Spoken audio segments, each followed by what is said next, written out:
ഹരി ഓം. രണ്ടാം ശ്ലോകം. വിഷയവൈരസ്യം മോക്ഷഃ. വിഷയങ്ങളിലുള്ള വിരസത, വിഷയങ്ങളിലുള്ള വൈരാഗ്യം. ഇഹ അമൂത്ര ഫല ഭോഗ വിരാഗത. ഏതെങ്കിലും വിഷയം കൊണ്ട് ഇഹത്തിലെയോ പരത്തിലെയോ സുഖമുണ്ടാവില്ല എന്ന ഉറപ്പ്. അങ്ങനൊരു ഉറപ്പ് വന്നാൽ വേറെ ആരെങ്കിലും വിഷയങ്ങൾ അനുഭവിക്കുമ്പോൾ നമുക്ക് ദുഃഖം വരില്ല. വേറെ ആരെങ്കിലും വിഷയങ്ങളുടെ പിന്നാലെ പോകുമ്പോൾ നമുക്ക് അസൂയ വരില്ല. ഈ വൈരാഗ്യം വരാതെ ഇത് പഠിക്കും.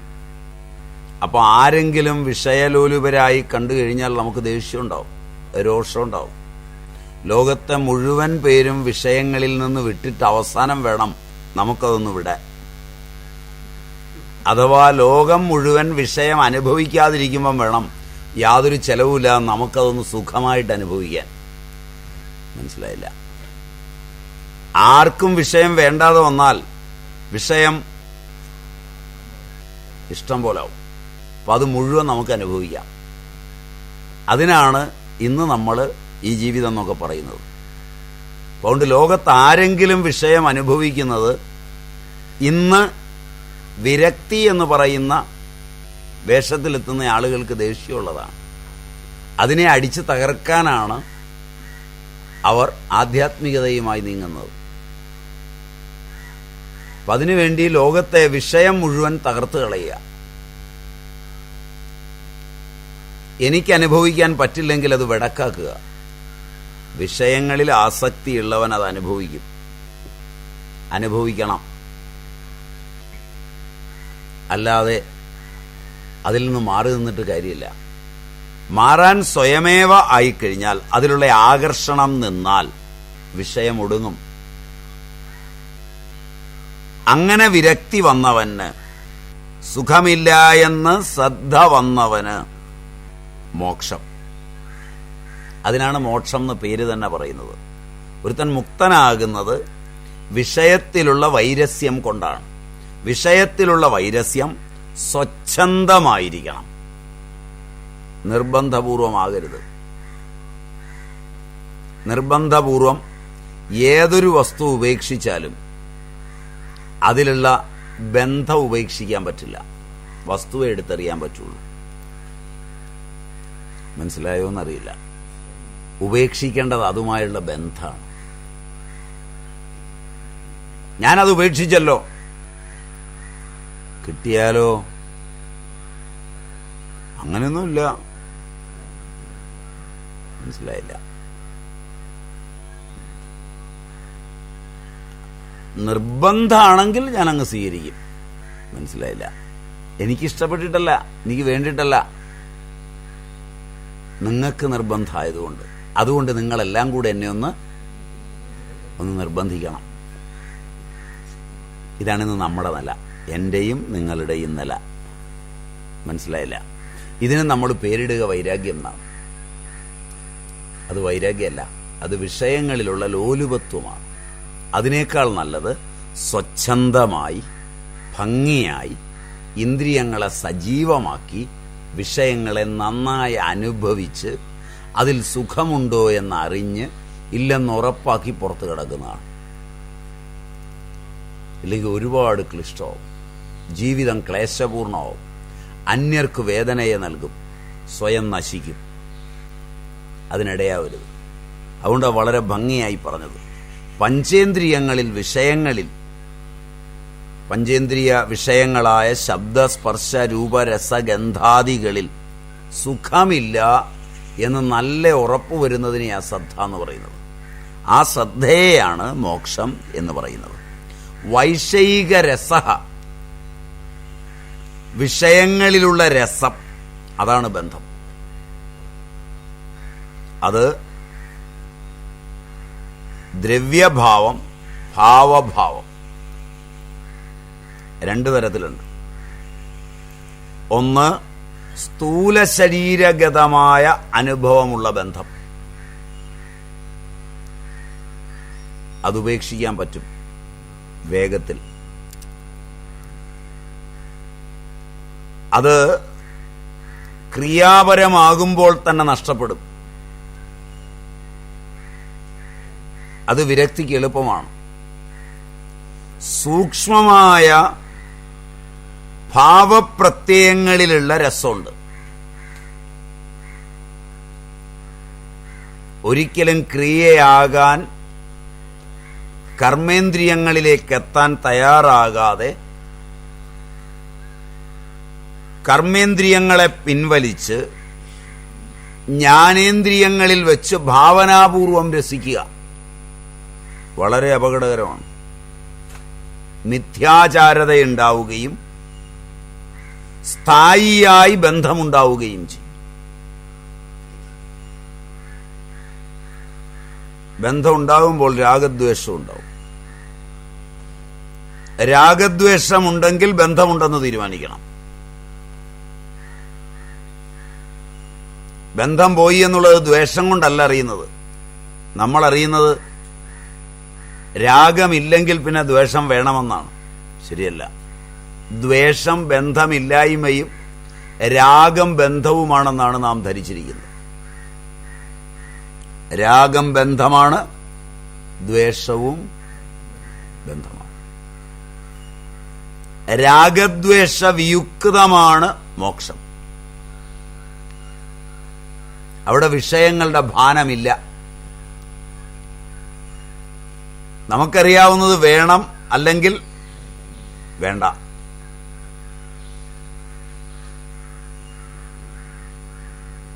വേണമെന്നുള്ളിടത്ത് രാഗം, വേണ്ട എന്നുള്ളിടത്ത് ദ്വേഷം. വിഷയമേ ഇല്ലാത്ത ഒരു ലോകം നമുക്കറിയില്ല. അതാണ് ശാസ്ത്രീയമായത്. അതിന് ശ്രദ്ധയുണ്ടെങ്കിലേ പഠിക്കാൻ പറ്റൂ. അതിന് മുമ്പ് പറഞ്ഞ ഗുരുപദേശം ഉണ്ടെങ്കിലേ പഠിക്കാൻ പറ്റൂ. അതിന് നല്ല ഗുരുക്കന്മാരെ കിട്ടിയെങ്കിലേ പഠിക്കാൻ പറ്റൂ. ഗുരുവും ശിഷ്യനുമായി പാരസ്പര്യമുണ്ടെങ്കിലേ കയറൂ. അതത്ര എളുപ്പമല്ല. ഗുരുശിഷ്യ പാരസ്പര്യം ലൗകിക ബന്ധങ്ങൾ പോലല്ല. നമ്മൾ ലൗകിക ബന്ധത്തിലെ വിഷയങ്ങളെ തേടുന്നത് പോലെയാണ് ഗുരുശിഷ്യ പാരസ്പര്യത്തിന് ശ്രമിക്കുന്നത്.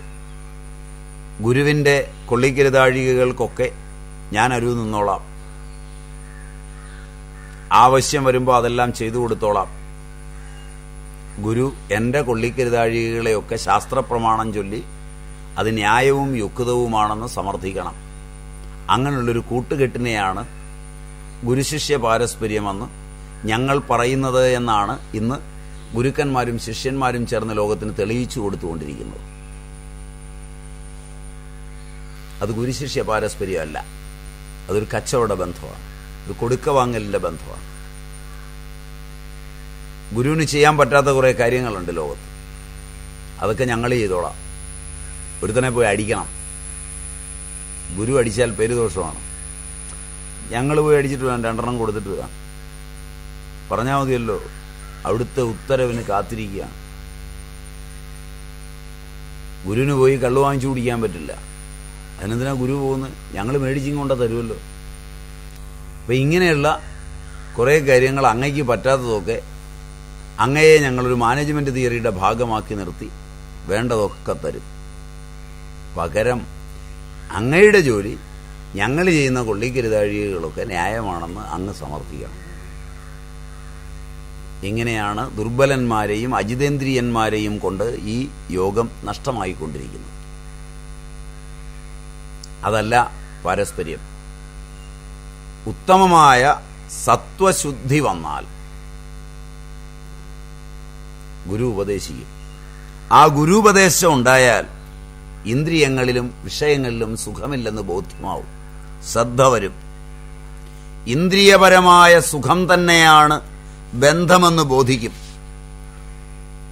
ഈ ഒരറിവ് മാത്രമാണ് വിജ്ഞാനം. യഥാ ഇച്ഛസി. ഇനി നീ ആലോചിക്ക്, ഇതിലേതാണ് നിനക്ക് ചെയ്യാവുന്നത്, അപ്രകാരം ചെയ്യ്. ജനക, നീ എപ്രകാരം ചെയ്യാൻ ആഗ്രഹിക്കുന്നുവോ അതുപോലെ ചെയ്യണം. ഇതാണ് 2. ബന്ധം ഇതാണ്, മോക്ഷം ഇതാണ്. നിനക്കിതിലേതാണ് വേണ്ടത്? അത് ചെയ്യാം. അപ്പൊ ചിത്തത്തിലുള്ള ചിന്തനകർത്തൃവായ ചിത്തത്തിൽ ഉള്ള വാസനകൾ അനുസരിച്ച്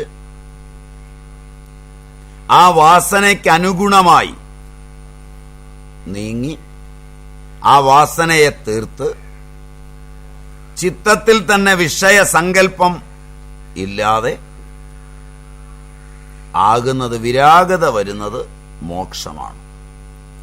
അതേ സമയത്ത് ചിത്തത്തിൽ വാസനയാൽ വിഷയസങ്കല്പം വന്ന് വിഷയത്തിലേക്ക് പോകുന്നത് ബന്ധമാണ്. വിഷയവാസന പൂർണ്ണമായി ചിത്തത്തിൽ നിന്ന് ഇല്ലാതാകുന്നത് മോക്ഷവും, വിഷയവാസന ചിത്തത്തിലുണ്ടായി ആ വിഷയവാസനയുടെ പിന്നാലെ പോകുന്നത് ബന്ധവുമാകുന്നു. ഇത്രയേ അറിയാനുള്ളൂ ബന്ധവും മോക്ഷവും. ഇതിൽ കൂടുതലൊന്നും അറിയാനില്ല. ചിത്തത്തെ നോക്കുക. ചിത്തം വിഷയാകാരം പൂണ്ട് വിഷയത്തിലേക്ക് പോകുന്നുണ്ടോ നോക്കുക. ചിത്തം വിഷയാകാരമില്ലാതെ വിഷയവാസന പൂർണ്ണമായി നീങ്ങി സ്വച്ഛന്തമാകുന്നുണ്ടോ നോക്കുക. സ്വച്ഛന്തമാകുന്നുണ്ടെങ്കിൽ നീ ഇപ്പോൾ ഇവിടെ മോക്ഷം അനുഭവിക്കുക. വിഷയവാസന ഉണ്ടാകുന്നുണ്ട്, വിഷയം നിന്നെ ഭ്രമിപ്പിക്കുന്നുണ്ടെങ്കിൽ ഈ കാണായ ജഗത്തിലെ ഏതെങ്കിലും വസ്തു ഭ്രമിപ്പിക്കുന്നുണ്ടെങ്കിൽ അത് ചെറുതാകട്ടെ വലുതാകട്ടെ ബന്ധമാണ്. വലിപ്പ ചെറുപ്പങ്ങൾക്ക് കാര്യമില്ല. പിന്നെ അങ്ങനെ ബന്ധിക്കുന്നുണ്ടെങ്കിൽ എല്ലാം കൂടെ ബന്ധിക്കുക നല്ലത്. മനസ്സിലായില്ല? പിടികിട്ടില്ല? ഞാനാകെ രണ്ടെണ്ണയുടെ കടുകിലല്ലേ ബന്ധിച്ചുള്ളൂ. അത് നാണക്കേടാ. ഏതായാലും ബന്ധിക്കുക, നല്ലോലെ ബന്ധിക്കുക. മനസ്സിലായില്ല? അതുകൊണ്ടാണ് ബന്ധത്തിന് ഗാർഹസ്ഥ്യവും മോക്ഷത്തിന് സന്യാസവും പറഞ്ഞിരിക്കുന്നത്. ബന്ധിച്ചാൽ നല്ലവണ്ണം ബന്ധിക്കുക, മോക്ഷത്തിന്റെ പേരിൽ ബന്ധിക്കാതിരിക്കുക. അത് മോശമാണ്. വിഷയബന്ധങ്ങൾ അനുവദനീയമായ മേഖല ധർമ്മരൂപേണയാണ്. അത് ഗൃഹസ്ഥന് പറഞ്ഞിട്ടുണ്ട്. അത് മോശമൊന്നുമല്ല, നല്ലതാ. അതുകൊണ്ട് പോയി ബന്ധിക്കുക. അല്ല, വിഷയവാസന അറ്റുപോകുന്നതാണ് ഇഷ്ടം. വിഷയവാസന ഇല്ലാതെ മോക്ഷിച്ചു ആകുക. വിഷയസങ്കല്പം വന്നാൽ വിഷയങ്ങളിലേക്ക് പോകും. പോകുമ്പോൾ ഞാൻ പോയിട്ടില്ല എന്ന് പറഞ്ഞിട്ട് കാര്യമില്ല. ഇത് വേറെ ആരെയും ബോധ്യപ്പെടുത്തേണ്ടതല്ല. ബന്ധവും മോക്ഷവും അവനവന്റെ കാര്യമാണ്. ആർക്കും ഇത് നോക്കിയിരിക്കാൻ നേരമൊന്നുമില്ല. നമ്മൾ വല്ലവരുടെയൊക്കെ നോക്കുന്നു എന്ന് വിചാരിച്ച് മറ്റുള്ളവർ നമ്മളെ നോക്കുമെന്നൊന്നും വിചാരിക്കണ്ട. അതിന് നേരമൊന്നും കിട്ടുകയില്ല. ഒരു വിഷയം എന്ന നിലയിൽ ചിലപ്പോൾ ഇതൊക്കെ ചർച്ചാ വിഷയമായേക്കും. മനസ്സിലായില്ല? അല്ല, 24 മണിക്കൂർ ഇതൊന്നും നോക്കിയിരിക്കാൻ പറ്റില്ല. കാരണം അവനവന്റെ ബന്ധമൊന്ന് തീർക്കാൻ ഓടുന്നതിനിടയ്ക്ക് മറ്റവൻ ബന്ധിച്ചതൊക്കെ നോക്കി അതിന് നേരമൊന്നും ഉണ്ടാവില്ല. അല്പം പോലും നേരം കിട്ടില്ല. അതുകൊണ്ട് ആളുകൾ ഇങ്ങനെ ബന്ധത്തിൽ ഓടുകയാണ്, ഒരുമാതിരി നെട്ടോട്ടത്തിലാണ്. അത് വ്യാസൻ ഒരു ദിവസം ഇങ്ങനെ പോകുമ്പോൾ ഒരു കൃമി ഓടുകയാണ്, ഒരു കീടം നെട്ടോട്ടോ ഓടുന്നത്. വാലിന് തീ പിടിച്ച പോലെ ഓടുന്ന കീടത്തെ കണ്ട് വ്യാസൻ ചോദിച്ചു. കീടത്തിന്റെയും ഭാഷ അറിയുമായിരുന്നു. വ്യാസൻ ഒരുപാട് ഭാഷ അറിയുമായിരുന്നു, നമ്മുടെ കൂട്ടല്ല. അതുകൊണ്ട് അവർ തമ്മിലൊരു സംവാദമുണ്ട് മഹാഭാരതത്തിൽ. വ്യാസൻ പിടിച്ചു നിർത്തിയിട്ട് ചോദിച്ചു, എങ്ങോട്ടാ ഇത്ര തത്രപ്പെട്ട് ഓടുന്നത്? എന്തു പറ്റി നീ ഇത്ര? പക്ഷെ പറഞ്ഞു വയ്ക്കാൻ നേരമില്ല, ജീവനും കൊണ്ട് ഓടുകയാണ്. രഥത്തിന്റെ തേരുരുളുന്ന, രഥത്തിന്റെ ചക്രമുരുളുന്ന ശബ്ദമാണ് കേൾക്കുന്നത്. അങ്ങയുടെ ചെവിക്ക് കേൾക്കാൻ പറ്റില്ല. അതിന് കാരണം അങ്ങയ്ക്ക് മുമ്പിലെത്തുമ്പോഴേക്ക് ഓടാനുള്ള കാലുണ്ട്. ഞാൻ ഭൂമിയിൽ വിചരിക്കുന്നതാണ്. അതുകൊണ്ട് എനിക്ക് അങ്ങയ്ക്ക് കേൾക്കാൻ പറ്റാത്ത ശബ്ദം കേൾക്കാം. ദാ ശ്രദ്ധിച്ചു നോക്ക, എന്റെ ഭാഷയിൽ അങ്ങൊന്ന് ശ്രദ്ധിച്ചു നോക്ക, തേരിങ് എത്താറായി. എന്റെ ചക്രം കയറിയാൽ എന്റെ പണി തീരും. അതുകൊണ്ട് അത് വരുന്ന ദിശയിൽ നിന്ന് കുറേ ദൂരമെങ്കിലും മാറി നിൽക്കണം. അതിന്റെ കാറ്റടിച്ചാലും ചിലപ്പോൾ ഞാൻ ചത്തുപോകും. അതുകൊണ്ട് ഓടുകയാണ്. വ്യാസൻ ചോദിച്ചു, കീടമേ, ഒരു നികൃഷ്ട ജന്മമല്ലേ നിന്റെ? നീ ഈ ശരീരത്തെ രക്ഷിക്കാൻ, ഈ ജീവനെ ഈ ശരീരത്തിൽ തന്നെ പിടിച്ചു നിർത്താൻ ഇത്രയും തത്രപ്പെട്ട് ഓടുന്നത് എന്ന് ചോദിച്ചപ്പോൾ ചോദിച്ചു, അല്ല മഹർഷി, ഒരു സംശയം ചോദിക്കുക. അങ്ങയുടെ ശരീരം കൊണ്ട് ചെയ്യാൻ പറ്റാത്ത ഏതൊരു കാര്യമാണ് എൻ്റെ ഈ ശരീരം കൊണ്ട് ചെയ്യാൻ പറ്റാത്തത്? മനസ്സിലായില്ല. അങ്ങയ്ക്ക് എന്തെല്ലാം ചെയ്യാൻ പറ്റുമോ അതെല്ലാം എനിക്കും ചെയ്യാം. അങ്ങ് ആഹരിക്കുന്നു, ഞാനും ആഹരിക്കുന്നു. ആഹാരത്തിന്റെ സുഖമൊക്കെ അങ്ങ് അനുഭവിക്കുന്നു, ഞാൻ അനുഭവിക്കുന്നു. അങ്ങ് നീഹരിക്കുന്നു, വെള്ളം കുടിക്കുന്നു, ഞാനും കുടിക്കുന്നു. അങ്ങ് വെള്ളം കുടിക്കുമ്പോൾ അനുഭവിക്കുന്ന സുഖമൊക്കെ ഞാനും അനുഭവിക്കുന്നു. അങ്ങ് മൈഥുനത്തിലേർപ്പെടുന്നു, ഞാനും മൈഥുനത്തിലേർപ്പെടുന്നു. പിന്നെ അങ്ങ് ചെയ്യുന്ന ഈ പണിയൊക്കെ എനിക്ക് ചെയ്യാം. അങ്ങുറങ്ങുന്നു, ഞാനും ഉറങ്ങുന്നു. ഇതല്ലാതെ എന്തോ നിങ്ങളും ഞങ്ങളുമായിട്ടുള്ള വ്യത്യാസം? ഇത്ര മഹത്വപൂർണമായിട്ട് നിങ്ങൾ ഈ കൊട്ടിഘോഷിക്കുന്ന എന്താ ഉള്ളതെന്ന് ഒറ്റയടിയാണ്. അപ്പോൾ കുറച്ചു നേരവും കൂടെ തമ്മിൽ സംവാദം പോകുന്നുണ്ട്. സംവാദം നീണ്ടുപോകുമ്പോൾ അവസാനം ഈ കീടം പറഞ്ഞൊരു വാചകമുണ്ട്, മഹർഷി പറഞ്ഞു നിന്നാൽ ഗതികേടാണ്, തേരിങ്ങെത്തി ഞാൻ ഓടട്ടെ.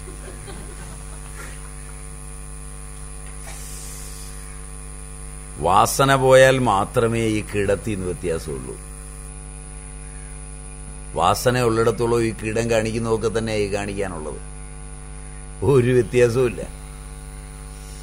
അതിന് വാസനയുണ്ടോ, എന്തെല്ലാം വേഷങ്ങൾ അണിഞ്ഞാലും എത്ര ശാസ്ത്രങ്ങൾ പഠിച്ചാലും അത് തന്നെ ചെയ്യും. അപ്പൊ അതൊരുമാതിരി മാനം മര്യാദയായിട്ട് ചെയ്തുകൂടെ? അതിന് വിധിയാവണ്ണം ചെയ്യുക. വാസന അറ്റുപോകും. അതാണ് ശാസ്ത്രത്തിൽ പറഞ്ഞിരിക്കുന്നത്. വിധിയാം വണ്ണമേ ചെയ്യാവൂ. അങ്ങനെ ചെയ്യണം നീ എന്ന് പറയുകയാണ്. ചിത്തത്തിൽ വാസനയാൽ വിഷയസങ്കല്പം വന്ന് വിഷയങ്ങളിലേക്ക് പോകുന്നതാണ് ബന്ധം. അതുകൊണ്ട് ആകെ അറിയാനുള്ളത് ഇത്രയേ ഉള്ളൂ. ഇതറിഞ്ഞ് നീ ബന്ധിക്കുകയോ നീ മുക്തനാവുകയോ തീരുമാനിക്കുക. നീ തീരുമാനിച്ചാൽ നിനക്ക് മുക്തനാകാം. ഇതൊന്നും വേറെ ആരും കൊണ്ടു തരുന്നതല്ല. ഇത്രയും ശാസ്ത്രം മനസ്സിലാക്കിയാൽ അപ്പം മുക്തനാവും. ഇത്രയും ശാസ്ത്രം മനസ്സിലാക്കിയാൽ വേണമെങ്കിൽ ബന്ധിക്കുകയും ചെയ്യാം. ബന്ധിക്കണോ മുക്തനാവണോ നീ തീരുമാനിക്കുക. അപ്പൊ അതുകൊണ്ട് വളരെ ഭംഗിയായിട്ട് പറയുന്നുണ്ട്. ഭഗവത്ഗീതയുടെ 2-ാം അധ്യായത്തിലാണെന്ന് തോന്നുന്നു ഇത് സൂചിപ്പിക്കുന്നുണ്ട് ഭഗവാൻ അർജുനനോട്. വിഷയാ വിനിവർത്തന്തേ നിരാഹാരസ്യ ദേഹിനഃ രസവർജം രസോപ്യസ്യ പരം ദൃഷ്ട്വാ നിവർത്തതേ. അവിടെ 2 കണ്ടീഷൻ പറയുന്നു. നിരാഹാരസ്യ ദേഹിനഃ, ഒന്ന് നിരാഹാരത, 2 പരം ദൃഷ്ടി. മോക്ഷത്തിന് ഇത് രണ്ടും വേണം. നിരാഹാരതയും വേണം, പരം ദൃഷ്ടിയും വേണം. തജ്ജ സംസ്കാരോ അന്യസംസ്കാര പ്രതിബന്ധി. തജ്ജന്യ സംസ്കാരം കൊണ്ട് തത് തദാകാര ബ്രഹ്മം, ബ്രഹ്മസംസ്കാരം, അതൊരു സംസ്കാരമായി വരണം. മോക്ഷത്തിന് നിലവിലുള്ള വിഷയ സംസ്കാരം അറ്റുപോണം. മനസ്സ് സംസ്കാരരൂപമാണ്. വിഷയങ്ങൾ വന്നിങ്ങനെ സംസ്കാരം ഉണ്ടാക്കിക്കൊണ്ടിരിക്കും. ശാബ്ദിക പ്രപഞ്ചത്തിൽ ശാബ്ദിക സംസ്കാരങ്ങൾ ഉണ്ടായി വരും. ഒരു വലിയ ശബ്ദപ്രപഞ്ചത്തിലാണ് ജീവിക്കുന്നത്. അപ്പോ കേൾക്കുന്ന എല്ലാ ശബ്ദത്തിനും അനുഗുണമായ ഒരു വാസന രൂപാന്തരപ്പെടും. ഒരു കാക്ക കരഞ്ഞാൽ, ഒരു കിളിയൊന്ന് ചിലച്ചാൽ, ഒരാൾ എന്നൊന്ന് വെച്ചാൽ, അതെല്ലാം സംസ്കാരങ്ങളുണ്ട്. എത്ര ലക്ഷം ശബ്ദങ്ങളാണ് ഒരു മണിക്കൂറിൽ കേൾക്കുന്നത്. ചിത്തം അതിന്റെ എല്ലാം ആകാരമുണ്ടാക്കും. ഇതെല്ലാം നേരത്തെ ഉണ്ടാക്കിയ വാസനയ്ക്കനുഗുണമായി വ്യാഖ്യാനിക്കുന്ന യാദൃച്ഛിക ശബ്ദങ്ങളുടെ നിലയാണ്. തേടിപ്പിടിച്ചെടുക്കുന്ന ശബ്ദങ്ങൾ എത്രയുണ്ട്.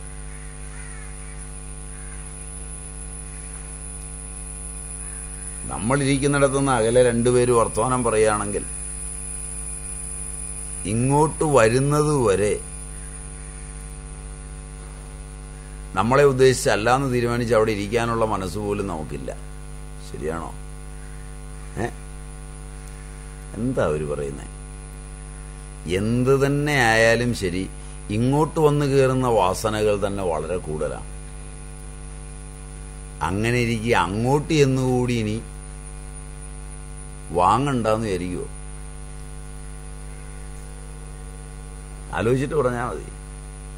ഭാര്യ വിറക് കിട്ടുന്നവനോടോ പാത്രം കഴുകുന്നവനോടോ അതുമല്ലെങ്കിൽ മരത്തെ കയറുന്നവനോടോ എന്തോ പറഞ്ഞുകൊണ്ടിരിക്കുകയാണ്.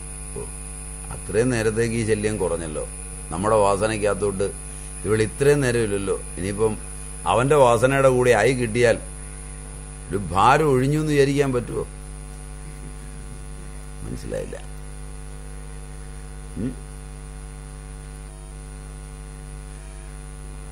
പറ്റുമോ? പറ്റുകയില്ല. ഞാനോ ഇതിൽ ബന്ധിക്കപ്പെട്ടു പോയി. യൂട്യൂബ് ബെർണാഡ്, എന്റെ ബെർണാഡെ നീയും ഇതിലായി പോയല്ലോടാ എന്ന് പറഞ്ഞ് സമാനിക്കാൻ പറ്റുമോ? ചോദ്യം മനസ്സിലായില്ല. പറ്റില്ല. അപ്പൊ ഈ ജീവിതം ആലോചിച്ച് നോക്കുക. അരമണിക്കൂർ കൊണ്ട് 1000 ബന്ധങ്ങൾ ഉണ്ടാക്കുന്ന ഈ സൗഹൃദങ്ങളെല്ലാം മറ്റാരോടെങ്കിലും തോളേച്ചാരി സൗഹൃദത്തിന് പോകുന്നുവെങ്കിൽ പ്രോത്സാഹിപ്പിച്ചു വിട്ടാൽ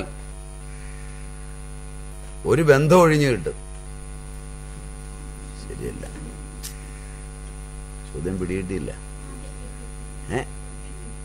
എത്രയായിരം കൂട്ടിപ്പിടുത്തങ്ങളാണ്, എത്രയായിരം കെട്ടുകളാണ്, എത്രയായിരം കിടകളാണ് മോക്ഷാഗ്രഹിച്ച എല്ലാവരും ഇറങ്ങുന്നത്.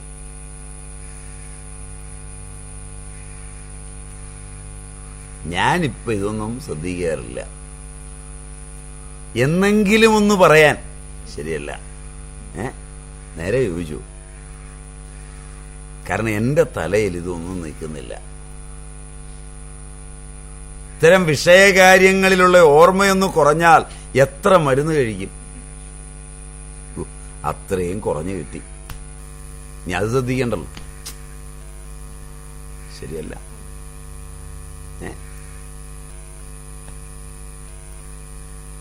വടക്കേണ്ടിയിലൊക്കെ ചെന്ന ചില ആചാര്യന്മാരുണ്ട്. അവർക്ക് ഈ കണ്ണിന്റെ കാഴ്ച കുറഞ്ഞു കഴിഞ്ഞാൽ അവരോട് ഡോക്ടർമാരൊക്കെ പറയും കണ്ണാടി എപ്പോഴും വെക്കണം എന്ന് പറയും.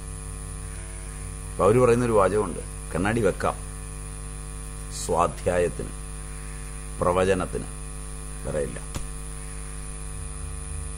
കാരണം അത്രയും കുറച്ച് കാഴ്ച മങ്ങിത്തുടങ്ങിയാൽ വിഷയം അത്രയും കുറച്ചല്ലേ കാണുള്ളൂ. അതുകൊണ്ട് വിഷയം കാണാൻ ഇനി മുതൽ കണ്ണാടി വെക്കുന്നില്ല. ഉത്തരാഹന്മാരായ ചില ആചാര്യന്മാരങ്ങനെ പറയും. അവര് പറയാ കണ്ടുമടുത്ത കാര്യങ്ങൾ പിന്നെയും പിന്നെയും കാണണോ? അതിലാഗ്രഹമൊന്നുമില്ല. പക്ഷെ സാധ്യായവും പ്രവചനവും അത് നിർത്താൻ പറ്റില്ല. അതുകൊണ്ട് അതിന് വേണമെങ്കിൽ നല്ലൊരു കണ്ണാടി എഴുതി തന്നോളൂ. നമ്മളാണെങ്കിലോ ഇപ്പൊ കണ്ണിന് കാഴ്ച കുറവാ. അതുകൊണ്ട് മഹാഭാരതം വായിക്കാൻ മേല, ഭാഗവതം വായിക്കാൻ പറ്റുകയില്ല. വായിക്കണമെന്ന് ആഗ്രഹമില്ലാണ്ടല്ല, ഈ കണ്ണാടി വെച്ചിട്ടും ആ കണ്ണാടി വെച്ചിട്ടും ഒന്നും പറ്റുന്നില്ല. എന്നാല് പത്രം വായിക്കാൻ കണ്ണാടി നിർബന്ധമാണ്. അയൽവക്കത്തൊക്കെ നടക്കുന്ന കാര്യങ്ങൾ അറിയാൻ കണ്ണട നിർബന്ധമാണ്. മനസ്സിലായ വ്യത്യാസം എന്നറിയില്ല. ഇപ്പൊ ഈ സംസ്കാരം പോകുന്ന പോക്ക് നോക്കിയാൽ മതി. അപ്പൊ അതൊക്കെ ഇങ്ങനെ കുഞ്ഞ് കാക്ക നോക്കുന്ന പോലെ നോക്കും, ആരാ പോയതെന്ന്, എന്താ അവന്റെ പണിയെന്ന്. മനസ്സിലായില്ല. എന്നിട്ട് അത് നോക്കി അടുത്ത ജന്മത്തിന് വെള്ളമേറുകയാണ്, അവനെ പോലെ ജനിക്കാൻ. ഇത് ബന്ധമാണ്. ഈ ബന്ധം അരുത്. നന്മയെ ആഗ്രഹിക്കുന്നെങ്കിൽ അതിനാദ്യം നിരാഹാരത ശീലിക്കണം. നിരാഹാരതയ്ക്ക് ശബ്ദാനുസന്ധാനം, സ്പർശാനുസന്ധാനം, രൂപാനുസന്ധാനം, രസാനുസന്ധാനം, ഗന്ധാനുസന്ധാനം